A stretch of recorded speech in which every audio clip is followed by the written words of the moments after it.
Halo teman-teman, kali ini Rashid lagi berada di tengah-tengah hutan nih teman-teman. Wah, kira-kira Dede mau ngapain nih? Hah? Mau ngapain? Oh, katanya sih mau praktekin salam dari Binjai ini teman-teman. Kebetulan di depan kita ada pohon pisang nih. Wah, coba praktekin dek salam dari Binjainya kayak gimana? Yuk, langsung praktekin aja. Salam dari Binjai ala Rashid. Wah, wah, wah, wah, wah, wah. Aduh, woi, salam dari Binjai. Woi, woi. Wah, wah, wah.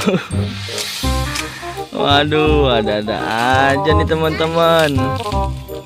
Wah, jangan dipeluk dong pohon pisangnya, nanti gatal. Iya, nggak boleh itunya. Oh, dikalungin. Waduh, ada-ada aja nih. Pohon pisangnya katanya dikalungin nih teman-teman. Wah, wah, terjadi kebakaran nih teman-teman.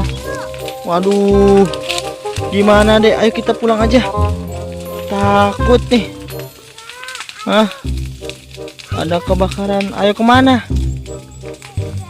Wah, ini di rambut Dede ada apa nih? Lihat dulu. Oh. Awas ke sono panas Dede. Nanti kamu kebakaran. Nggak usah. Ah, kamu udah tahu panas ke sono, Dek. Wah. Ayo. Oh, oke teman-teman, sampai di sini dulu ya videonya. Saksikan terus video selanjutnya. Bagi yang belum apa dek? Bagi yang belum subscribe, jangan lupa subscribe ya. Oke, terima kasih telah menonton. Dadah.